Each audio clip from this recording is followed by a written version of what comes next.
Haïti, une terre d'histoire, de lutte et de résilience, est un pays qui, malgré ses défis, possède un potentiel inestimable.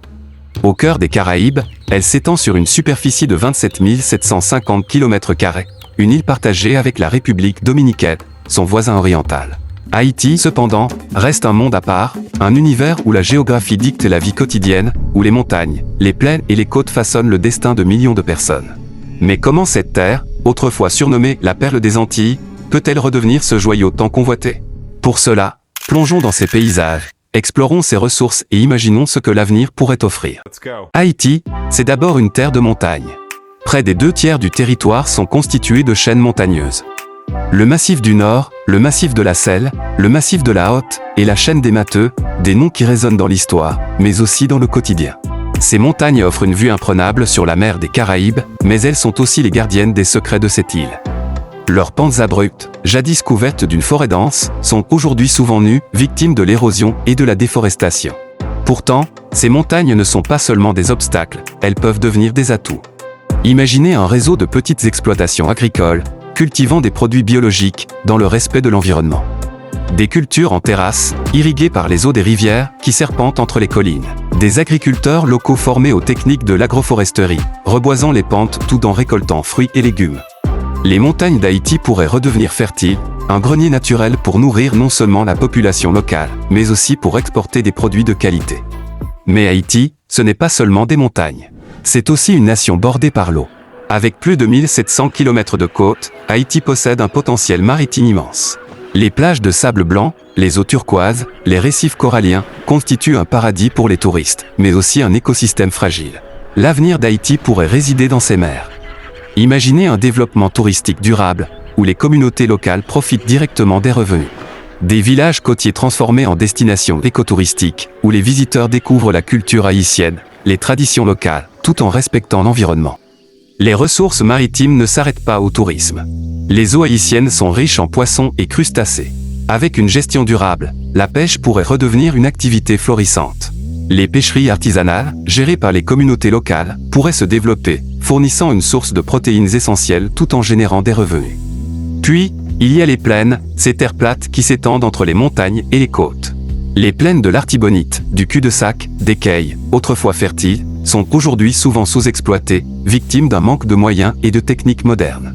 Pourtant, elles représentent un potentiel agricole immense. Imaginez ces plaines irriguées, fertilisées naturellement, où des cultures variées prospèrent. Du riz, du maïs, des haricots, mais aussi des cultures plus exotiques comme le moringa ou le quinoa, adaptées aux conditions locales et à la demande internationale. Le développement de l'agriculture dans ces plaines pourrait non seulement nourrir la population haïtienne, mais aussi créer des emplois, réduire la pauvreté et relancer l'économie. Des coopératives agricoles, soutenues par des investissements internationaux, pourraient transformer ces terres en véritables réservoirs de richesse. Mais la géographie d'Haïti ne se limite pas à ses reliefs et à ses côtes. Elle englobe aussi les rivières, ces artères vitales qui traversent le pays.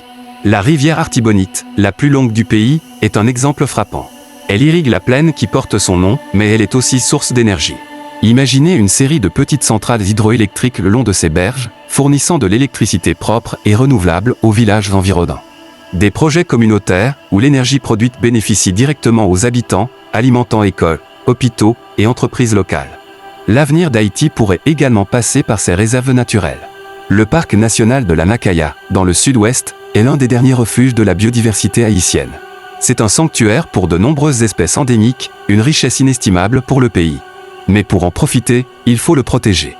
Imaginez des programmes de conservation, impliquant les communautés locales, où la protection de la biodiversité devient une source de revenus. Le tourisme écologique, l'agriculture durable, la pêche responsable, tout cela pourrait se combiner pour créer une économie verte, où l'homme et la nature cohabitent harmonieusement. Mais pour réaliser ce rêve, Haïti doit surmonter de nombreux obstacles. La pauvreté, la corruption, l'instabilité politique sont des réalités que le pays ne peut ignorer. Cependant, la géographie d'Haïti, sa diversité, sa richesse naturelle, peuvent devenir les leviers de sa renaissance. Il faut un plan, une vision, et surtout une volonté collective. Les Haïtiens, ces descendants d'esclaves révoltés, ont déjà prouvé qu'ils pouvaient changer le cours de l'histoire. ils peuvent à nouveau relever ce défi. Ainsi, Haïti pourrait redevenir la perle des Antilles, non pas seulement par sa beauté naturelle, mais par sa capacité à se réinventer, à utiliser sa géographie pour créer une prospérité durable. Un pays où les montagnes, les plaines, les côtes et les rivières ne sont plus des obstacles, mais des opportunités. Un pays où la nature et l'homme vivent en symbiose, où la richesse ne se mesure pas seulement en termes économiques, mais aussi en termes de qualité de vie. L'histoire d'Haïti est loin d'être terminée. Elle est encore en train de s'écrire, et sa géographie pourrait bien être la plume qui façonnera son avenir.